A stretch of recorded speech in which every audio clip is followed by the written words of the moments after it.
We got Brian Monkey Boy from the Dude, and the Dude stands for The the distinguished Distinguished Order of disobedience. Disobedience. There it is. Yes. Excellent. So, how's Brian doing tonight? Oh, I'm great. Can't complain. I just had tacos. So, Oh, perfect, you know, perfect. And sorry, you're from Florida, yeah. Sarasota. Yeah. I actually live in Ocala, Florida, but the band's out of Sarasota, Oh, okay, a little excellent. south of Tampa. Okay, nice, nice, nice, nice. Um, so let's start it off. Tell us about the band.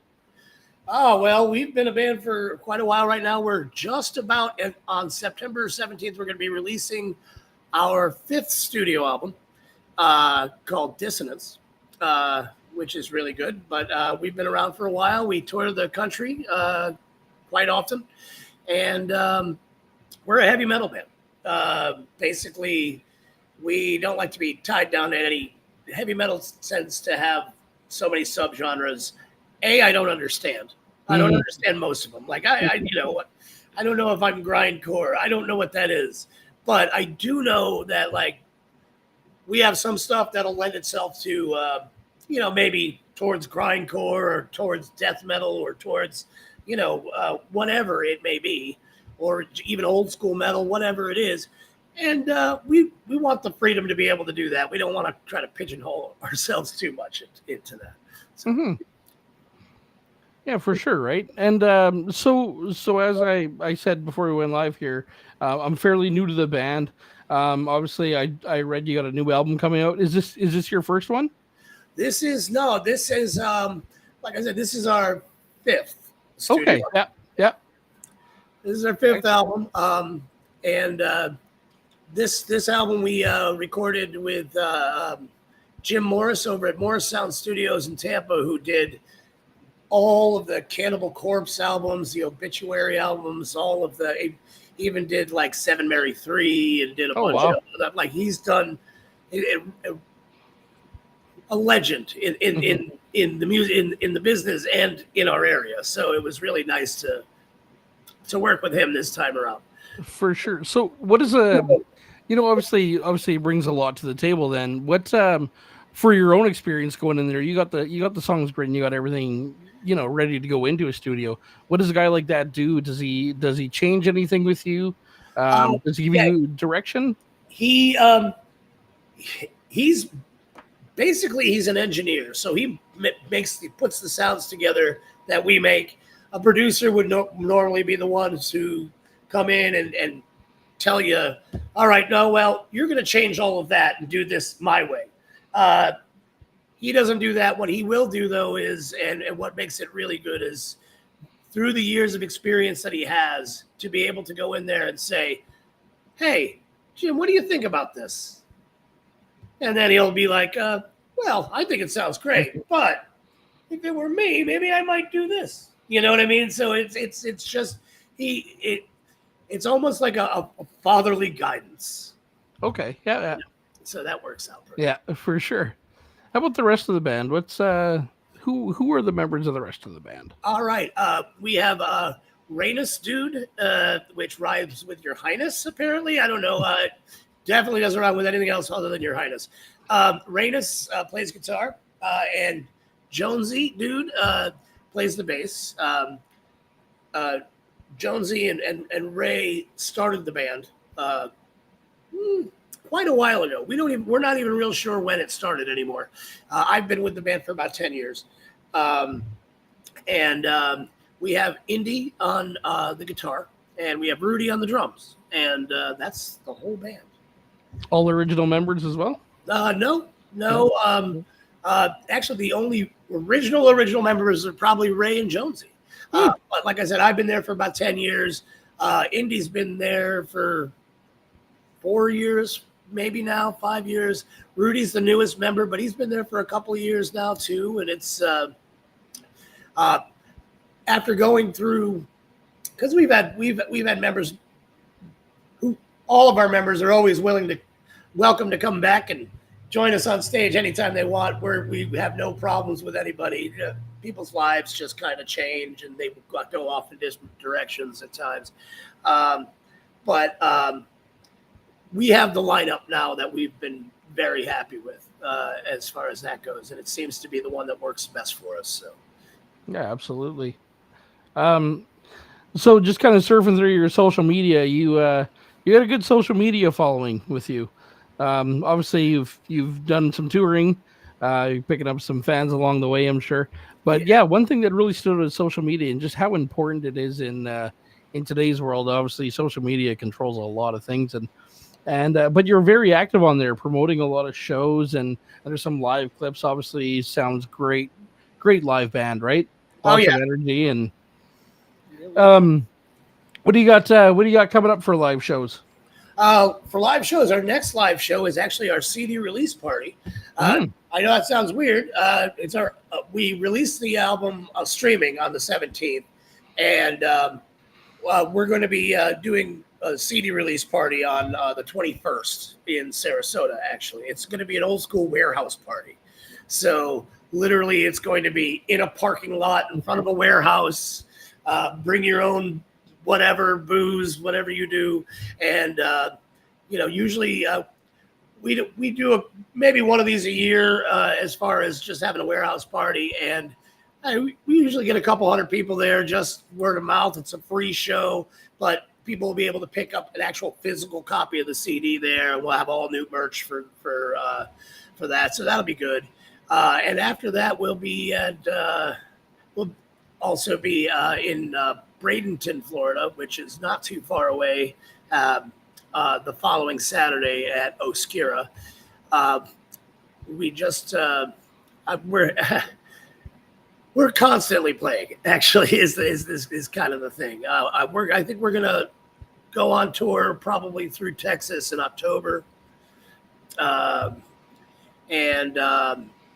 we've been trying to get. We've had people asking us to come back out. Arizona, Nevada way, and probably California way here shortly too. So, yeah, you never know.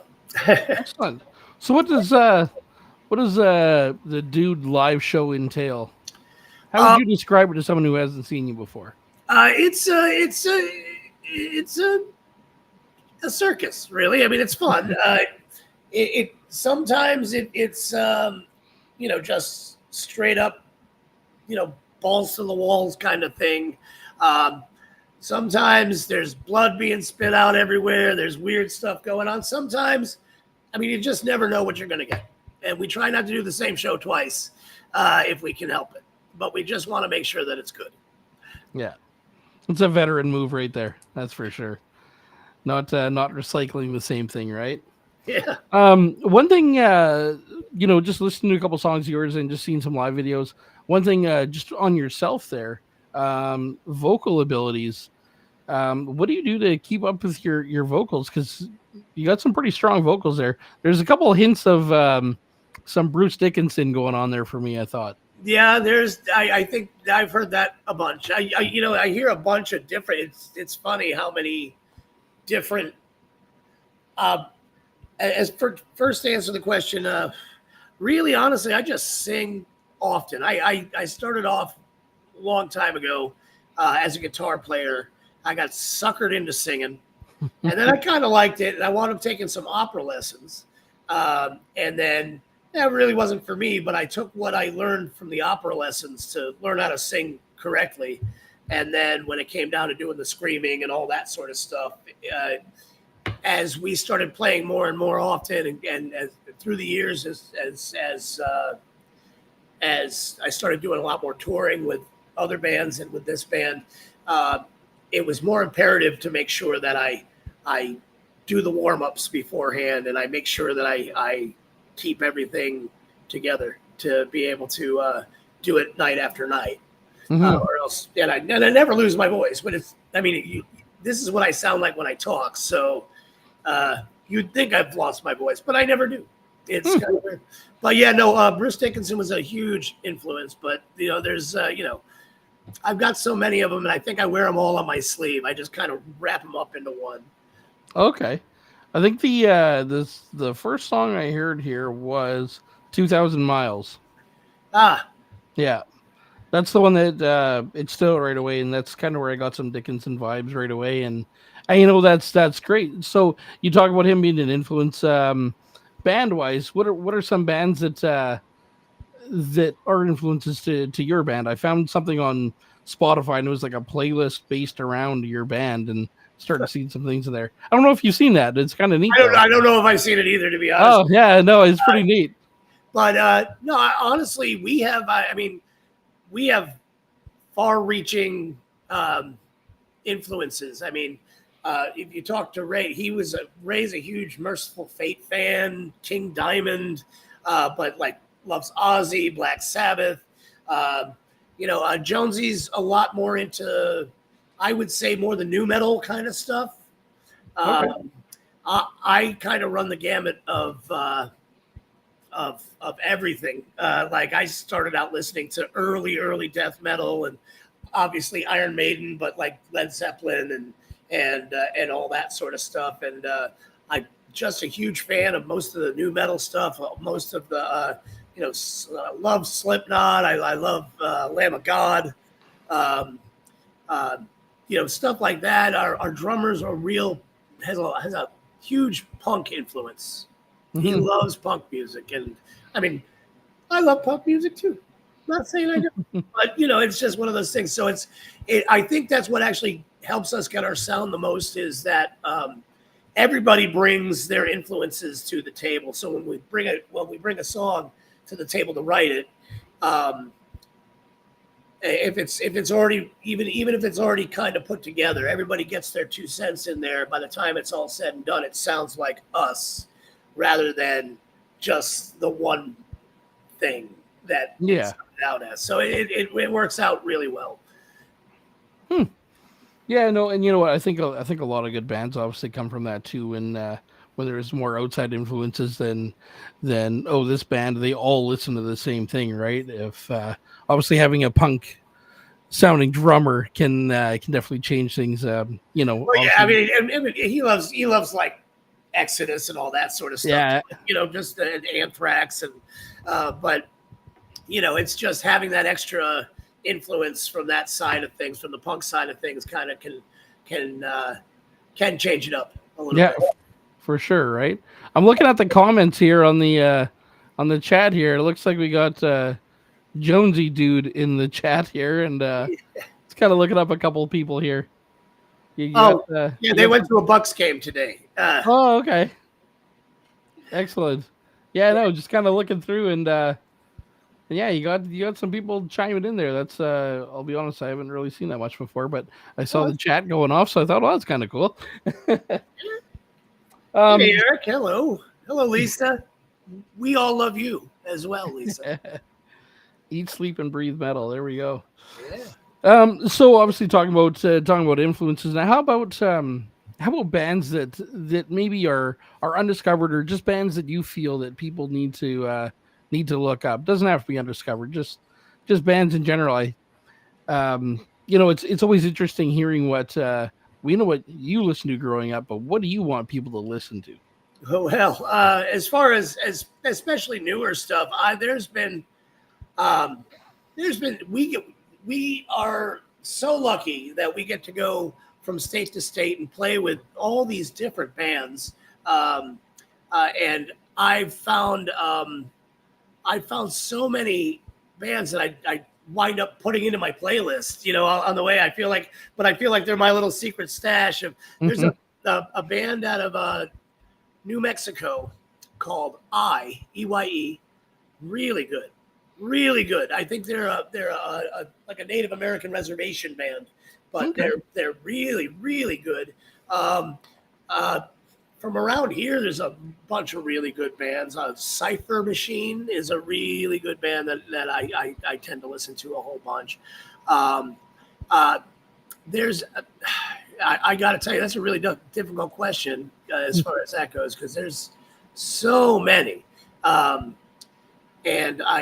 there's a band called Armageddon 3 Megiddo, which is A3M. You could probably look them up; it'd be easier. But and it's just 2 people. It's just a drummer and a bass player, and they make more noise than anybody I've ever played with, and they sound great. So that's a Amazing. good thing. But yeah, I mean, as far as what's out there now, um, in I find that I'm not like pinned down to any one genre anymore to what I'm listening to. Um, but I mean, I'm a huge fan of Avatar, great band out Mhm. there. A lot of the bands that I probably listen to a lot more because I don't get out as much to go see larger shows unless I'm on them. Mhm. Uh, uh, it's kind of most of what I would say is probably yesterday's news already. But I mean, I like I Prevail is really good, and all a lot of these bands are really just kind of. Uh, I think everybody deserves a listen. Oh, Everybody, for sure, right? For you sure. know, love them or hate them, listen to them once. If you hate them, don't listen to them again. Exactly. Eh? So you say large shows. What kind of capacities have you played? You played some large ones. I see you. Did you open for Trapped at one time? But we just about a week and a half ago, Oh, really? Okay. 2 weeks I ago. saw that come up on social media. I didn't look at the date to be honest, but I Yeah, just saw no, Trapped. I yeah, thought, wow, haven't heard of them for a while, but they had some good songs. That's for sure. yeah. It was a packed house. It was a good time. Um, yeah, we've played a festival down here. Welcome to Rockville Mm. it was at the Daytona Speedway. So just a huge kind of thing. It was a lot of people, and but we played for a lot of people. And we opened up for Mushroom Head. We've opened up for. I could just look, but I'm not going to. I should remember everything. But no, we have opened up. We do our fair share opening up for people anywhere from Anvil to we've opened up for Overkill. We've opened up for Hmm. King 810. We opened up for and thank you, Jonesy. Combi Christ. We just a bunch of. I love Combi Christ. By the way, that's another band I think more people should be into. That just I think they evade a lot of people's radar. But yeah, so we play some pretty good things. We're supposed to be going to Europe next summer Oh, wow. and doing a festival, which I can't tell you what we're doing because it hasn't been announced yet. So it's that big secret thing. Yeah, exactly. I think Tony Stark's going to show up, and it's going to be Robert Downey Jr. again. I think. Excellent. Well, that's good though. So, obviously, playing these bigger shows. Do you ever? It's a weird question, but do you ever get nerves going to play live, or it's just I energy? get nerves every time before I go on stage. The second I get on stage, it's gone. It doesn't matter. Yeah. But I'm always nervous beforehand, and I gotta. If I'm going to be honest, it sounds stupid, but mainly I'm just nervous. I'm going to fall off the stage. Yeah. But it happens. It does. It has. So it's nothing to be ashamed of, right? Yeah. But isn't that it though? Is standing backstage before you go on, you're nerved up, but the second you're on, you hear a crowd, just anything, right? It just seems to go away. And then you Yeah. look back and you're like, why was I nervous? In the next show, it's repeat again. Well, and sometimes you're waiting around for a show for like 3 or 4 hours to get on stage, and that's a long time to be kind of stewing in that little pre-show jitters thing. That's a long time to be doing that. So it's kind of. Yeah, I try to walk around, talk to everybody I can possibly talk to, and keep myself as busy as possible. For sure. I don't get too bad. So just continuing on with the talk of the live show. One thing that happened where I'm from obviously. Well, I should say obviously. I don't think anyone knows this. I'm from Winnipeg, Manitoba, so in Canada, the cold part, the coldest part. The coldest. I'm there. So one thing that happened about 4 years ago, March, April, May, was the COVID outbreak that shut down the live show. Lots of venues. We lost lots of venues, very good venues around here. How did your band deal with COVID? Was there a halt to the live show down there? I'm not too familiar with. Well, Florida is like the Wild West now. I mean, but really, a lot of things did shut down. we did play some live shows, but even they were like, you'd show up and there'd be 10 people all wearing masks. We did a lot of live streaming because there really wasn't, we weren't going to stop playing. And we tried to make sure we kept everybody interested in stuff. But yeah, it was very tough. And I don't think the music economy should if I can say it that way, I don't think it's recovered quite fully yet. I mean, people don't go out like they used to anymore. People don't do the same. It's very hard unless it's they seem to pick one big show they're going to go to, and they all go out to that, and then the smaller shows kind of fall by the wayside for a lot of people. So, and it's unfortunate. I mean, I do understand a lot of people are trying to save money, and they realize that, oh my God, I got Netflix and I can watch anything I want whenever I want. But I'd really love to see people come out again the way they used to, and they're starting to. It's just taking a little bit. Yeah, Jonesy said we wrote our last album, Firefly, during the COVID era. And if you haven't checked that out yet, Joel, you're going to like it. You're going to like it. It's a Canadian thing. Perfect. Yeah, just in speaking of that, I think that's what a lot of bands did. A lot that I've talked to since I've kind of jumped in helping with the Boneyard here is it's actually it's come up quite a bit because you're right. It really hasn't stopped, right? Years leading up to it, I remember going to 12 big shows a year, and now like I'm lucky if I go to one. I do support more of the local scene now, and in my city we have a really strong local scene, and it's quite something. So it's different talking to someone from a different place that might have a different perspective of it, but it sounds like we almost went through the same thing, right, with the close downs, and I find that there's a lot of the big shows that come here, and it still doesn't put fans in the seats, and not the way they used to. But it's not the way it used to. The big shows, even the smaller shows. I mean, and with some of our favorite venues closed down during that period of time and never reopened, and it's just sad to see. And that was countrywide. There's bands, there are places that they just didn't recover. Yeah. I think obviously there's a bit of I don't know how it is down there, but up here we got a bit of a financial problem. Our groceries are double what it was 4 years ago, and everything's going up right now. Even the price. I work for a car dealership. Price of vehicles, everything's up. It's hard to afford to go to a show, and ticket prices have really gone up. The Ticketmaster's dynamic pricing hasn't helped anything. Well, Florida certainly hasn't had prices drop. No, everything's really expensive, and it's a thing. It's just what's going on now. Yeah. Hopefully we'll see a change in that, but we don't know for sure, right? And speaking of spending money, how about merch? Do you guys have places people can pick up merch? Yeah, online you can go to thedudeband.com. Mm-hmm. And you can get merch right there. Right now, we are getting some new merch in, so there'll be a whole bunch of new merch on there soon. But there you can still get you can get music downloads there. There's like a print as you go shop kind of thing. You can get hats, shirts, sweatshirts, that sort of stuff. Yeah, you can get all that right there on thedudeband.com. Excellent. How did you get the name Monkey Boy?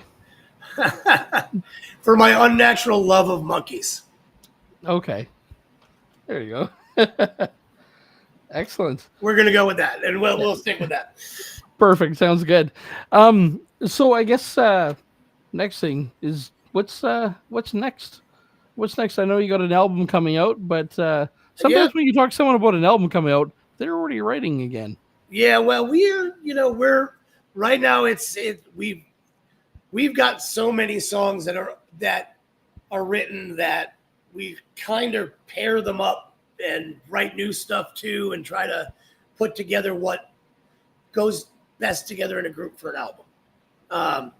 but the writing process never stops. So we will be right now. What's next is to go out and tour this album as much as possible. When we're back at home in the rehearsal studio, we'll be writing the next album and seeing which way that takes us. And like I said, it's just going to be a lot of touring for the next year or so. And within, we'll probably we're going to try to get another album out. I can't speak out of class, but I'd say probably we'd like to do. We aim for one a year. It never works out, but we aim for one a year. We did. I'm filming a movie. Okay. We did a song on this album called Final Girl, and we went to go shoot the video for it. And I rented a cabin in the woods, and I filmed it like a B, like 80s horror movie. Okay. And I filmed like for the music video, and I filmed like enough of it to where now I'm sitting down and I'm watching all the footage, and I've got 50 minutes of usable footage so far. And I'm like, well, I might as well just finish this up and put out a movie. Because it makes, I mean, nobody will probably watch it, but if they do, they're probably not going to like it. And that'll be all right. It'll be okay. It'll be fun. We put the first video out. You'll see there, if you go on YouTube, you'll see there's a Final Girl director's cut. We weren't able to do a full press release on that because some of the advertisers wouldn't take it. They said it was too much for them.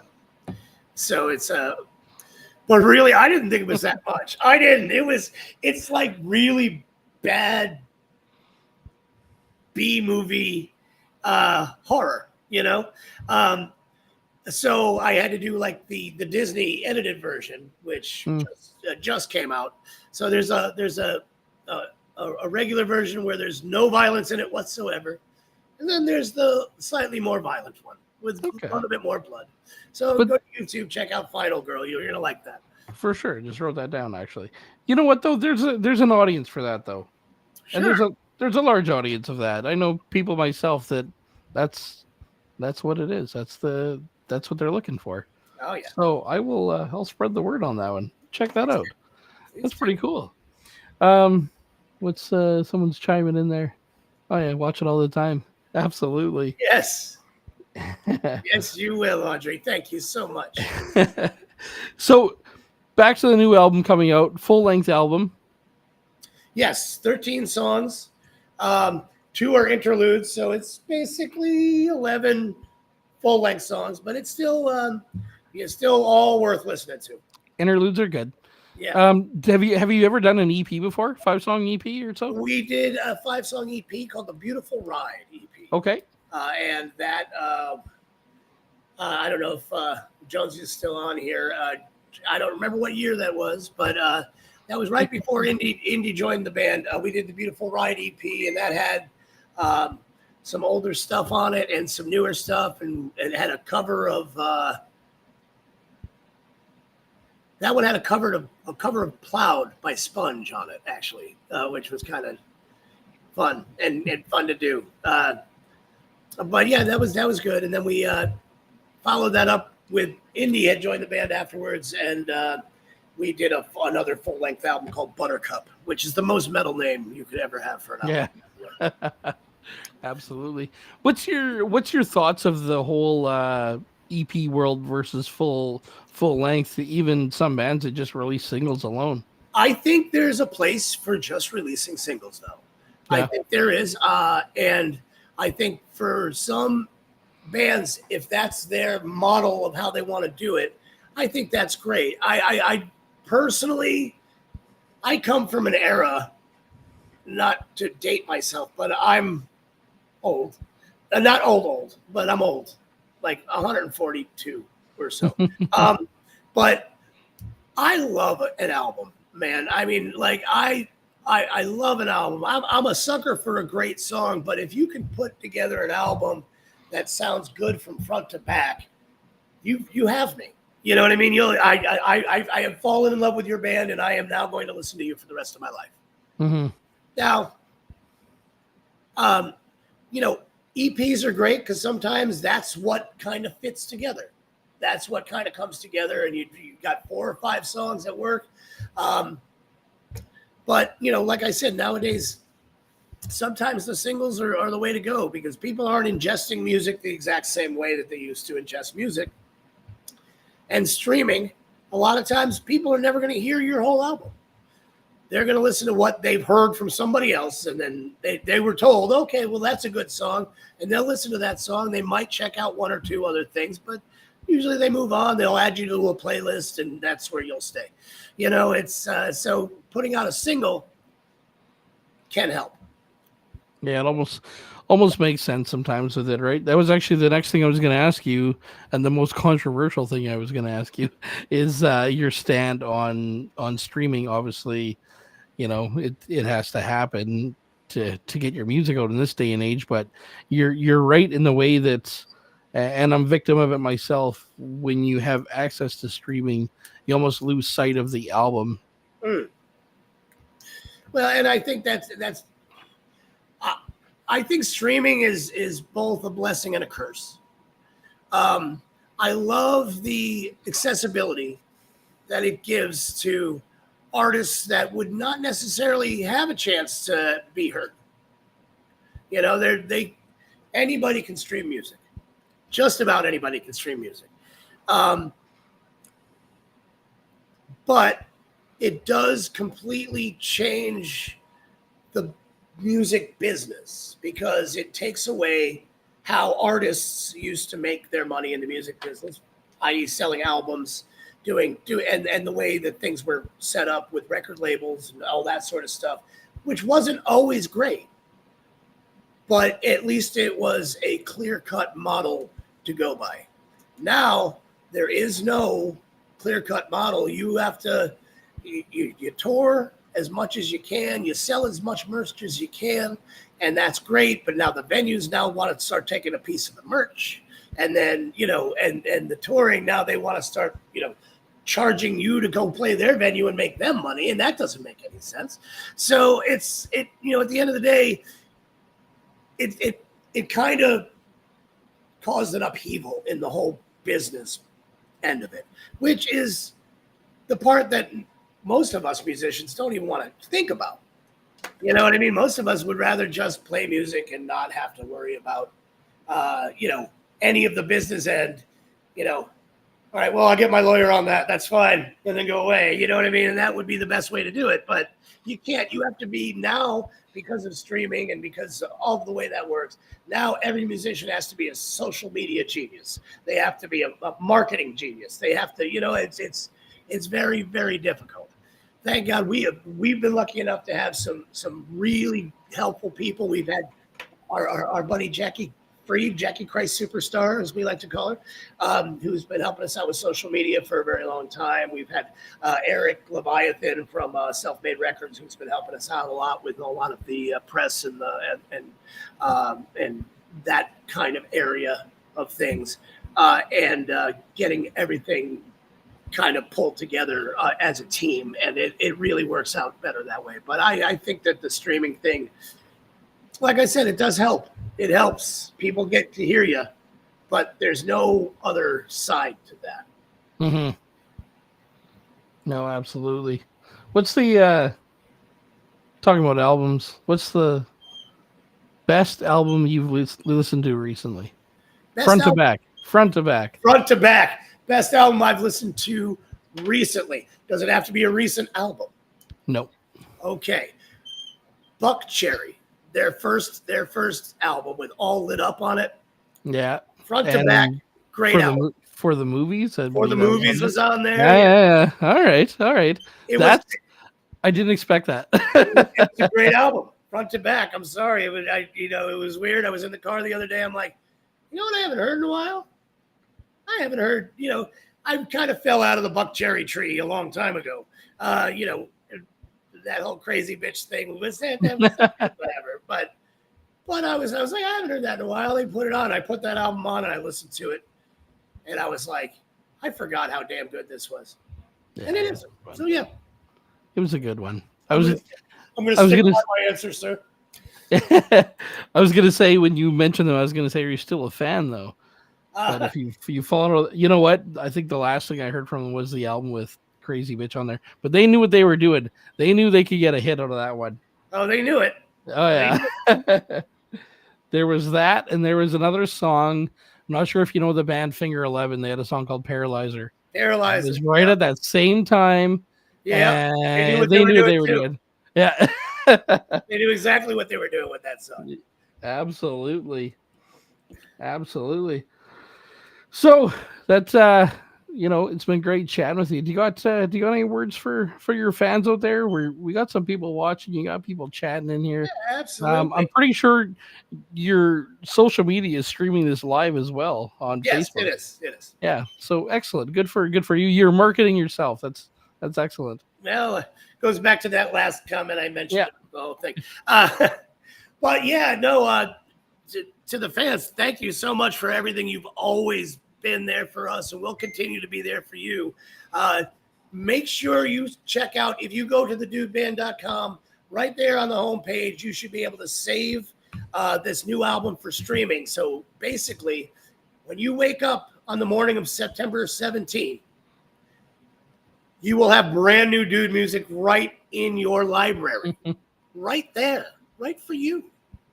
And come out and see us anywhere you see us playing. And if we're not playing near you, write us, let us know, and we will figure out how to get to you. One way or another, we will do our best to get close enough to you so you can come and see a show, because we love you and we really want to play music for you. And that's what I got to say. Have you been through Canada before? I'm not touring. No. But we were almost going to go to Alberta. Yep. Last year. I think we're probably going to wind up going next year instead. Was it for a festival? It was for a festival. It was for a festival. This is interesting. But unfortunately, it was we didn't have enough. We didn't have enough supporting shows on the way up and back at that given time, and we didn't have enough time to put it together. So it wasn't. It wouldn't have been worth our while to do a 40+ hour drive to play one festival and then come back. So and flying is not exactly. It's like going to buy groceries in California. For sure. Yeah. Did it back to that festival? Was it the Loud as Hell open air? Do you know? No, it wasn't. No? It was. No, it was actually it was a newer festival. Okay. But yeah, it might have been Loud as Hell. You should. My own advice: if you can get to that one, if you can line something up on the way, when they have that, I think you guys would fit in very good with there. I did interview a band from here that went and played there, and they said it was just a phenomenal place to play. And the bands are all so supportive. And I forget who the big one there was. It was Green Jelly, I think, something like that. All right, now we're playing with them in December. That's cool. cool. No way. Yeah, we played with them a bunch, but we love those guys. Oh, cool. Yeah, they played. There was just I'm just looking at the list here, and I think if there was a way you guys could line something up to get there, I think it's something you should definitely look into. And that was the thing. We found out about it like kind of a day late and a dollar short, you know what I mean, on that whole thing. So now that we know about it, you know, we're going to get back in touch with the organizers and see what we can do about next year. So excellent. All right, Brian. Well, it's been great chatting with you. It's great to see people in the chat as well. Looks like you got some support there. Jonesy's doing his work in there too. So Jonesy. That's actually a redheaded woman. Jonesy is a bass player who is a redheaded woman. Oh, there you go, Jonesy. Yeah. Yeah, now I see the picture. Excellent. And all right, always trying to give somebody a get hedgehogs given away or something. Yeah. Hedgehogs. Excellent.